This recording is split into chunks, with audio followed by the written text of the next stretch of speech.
सभी साथियों को एक बार फिर से राम राम साथियों, स्वागत है। राजस्थान जीके की शॉर्ट सीरीज चल रही है।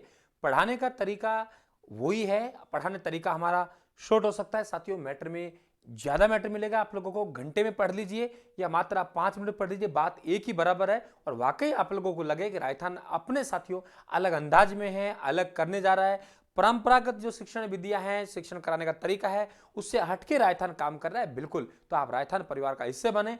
मेरा हौसला बढ़ाने के लिए वीडियो को लाइक करेंगे साथियों और शेयर करेंगे। हम बात करने जा रहे हैं, पिछले हम लोगों ने साथियों दादू दयाल जी की बात करी और अब हमारे लोक संत चल रहे हैं और उनमें मेवात के मैं आप लोगों को यहाँ 5 संतों की बात करूंगा। महिला संत भी शामिल होंगी। देखिए, मैं लालदास जी की बात करूंगा, चरणदास जी की बात करूंगा, सहजो भाई की बात करूंगा, दया भाई की बात करूंगा, समना भाई की बात करूंगा। 5 लोक संतों की बात करने जा रहा हूं, मात्र 5 मिनट लूंगा साथियों। देखिए कि आपके यहाँ पे एक लोक संत है लालदास जी, ये मेव जाति से थे। पहले तो आप ये ध्यान रखेंगे और अभी बताऊंगा आपको ट्रिक्स कैसे जबरदस्त तरीके से।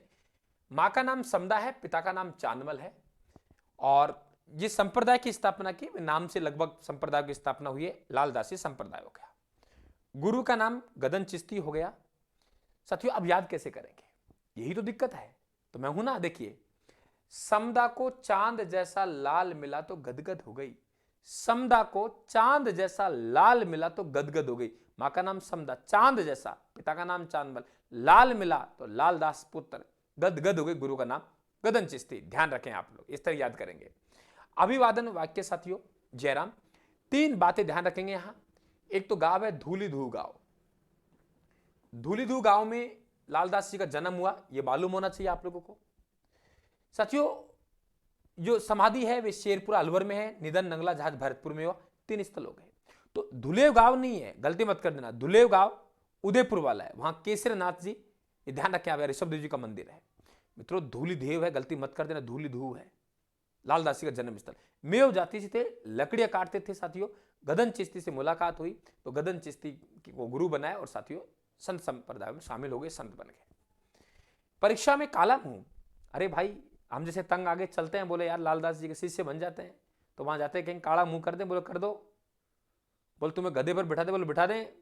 बोल तुम्हें तुम्हारे ससुराल में घुमा दे गधे पर बिठा के। बोल तुम्हें तुम्हारे कोचिंग का घुमा दे, बोल नहीं साहब वहां नहीं बैठ घूमे। क्यों? कि वहां दीदी आती है पढ़ने के लिए, शर्मा गए, लोग लज्जा है, अपना पराया फर्क है, आप पास नहीं। आपने कहा साहब कहीं घुमाओ, ससुराल में घुमाओ, कोचिंग का घुमाओ, कॉलेज का घुमाओ, क्या फर्क पड़ रहा है, हम तो संत है। तो आप परीक्षा में पास हो गए। ध्यान रखना इस चीज का। तो ये परीक्षा यहां इसमें ली जाती है। शाहजहां के उत्तराधिकार घोषणा की कि पुत्रों में झगड़ा होगा और जो जीतेगा वही राजा बनेगा। साथियों आपको पता है दारा सिंह को औरंगजेब के मध्य झगड़ा हुआ, औरंगजेब जीता, राजा बना। पुत्र पहाड़ और कुतुब है, कुतुब को मियां साहब के नाम जाना जाता है। ये लालदासी हो गए। चरणदासी की बात करें, बचपन का नाम रणजीत सिंह है, मां का नाम कुंजो भाई है और जिस संप्रदाय की स्थापना चरणदासी संप्रदाय हो गया। और पिता कौन हो गए? मुरलीधर। याद कैसे करें, देखो, रणजीत सिंह मां कुंजो भाई के चरणों में मुरली बजा रहा है। रणजीत सिंह मां कुंजो भाई के चरणों में मुरली बजा रहा है। ब्रह्म ज्ञान के भक्ति सागर में डूबकर ज्ञान का सौर कर गया। ब्रह्म ज्ञान के भक्ति सागर में डूबकर ज्ञान का समुद्र कर गया। ट्रिक्स नहीं है साथियों, ये पढ़ाने का अनुभव है, शब्दों का जमाव है, हाथ की सफाई से शब्दों का जमाव है। हम याद कर सकते हैं उसी जमाव में आपको यहां पढ़ाया जा रहा है, शब्दों को वैसे जमाया जा रहा है। रणजीत सिंह मां कुंजो भाई के चरणों में मुरली बजा रहा है। ब्रह्म ज्ञान के भक्ति सागर में डूबकर ज्ञान का सौर कर गया। मालूम होना चाहिए, इनके 3 ग्रंथ है, इंपॉर्टेंट है। 1739 में नादिर शाह के आक्रमण हुआ, उसकी भविष्यवाणी इन्होंने की थी साथियों। आगे बात करें, निधन दिल्ली में हुआ, बसंत पंचमी को मेला लगता है। दादू दयाल जी रहने वाले अहमदाबाद के थे साथियों, कर्म इसलिए राजस्थान को बना। मेला राजस्थान में लगता है, नारायण जयपुर में। ये रहने वाले राजस्थान के हैं। ओ, बसंत पंचमी को मेला लगता है कहां? दिल्ली में। पता होना चाहिए आप लोगों को साथियों। शिष्या दया भाई, सहजो भाई। अनेक बार सवाल पूछा है कि दया भाई के गुरु कौन है, सहजो भाई किसकी शिष्या है, आपको मालूम होनी चाहिए। दादू चरणदास जी की शिष्या है, लेकिन साथियों उनके ग्रंथ ही पता होना चाहिए। देखिए यहां पे दया भाई का ग्रंथ है दया बोध और विनय मलिका। दया वही करेगा जो विनय का मालिक होगा। दया वही करेगा जो विनय का मालिक होगा। साथियों सहजो भाई सहज प्रकाश 16 तिथि की शब्द वाणी लिखती है। सहजो भाई सहज प्रकाश में 16 तिथि की शब्द वाणी लिखती है। सहजो भाई सहज प्रकाश में 16 तिथि की शब्द वाणी लिखती है। विनय वही करेगा जो, दया वही करेगा जो विनय का मालिक है। साथियों ये नोट्स आप मंगवा सकते हो, कंप्लीट सब्जेक्ट के उपलब्ध है, बिल्कुल आप लोगों का स्वागत है। यहाँ डिटेल नोट्स 550 में चारों सब्जेक्ट उपलब्ध हैं। एमसीक्यू नोट्स 350 में चारों सब्जेक्ट उपलब्ध है। अगर पुस्तकें लें चाहे 700 रुपए में चारों सब्जेक्ट उपलब्ध है राजस्थान जीके की।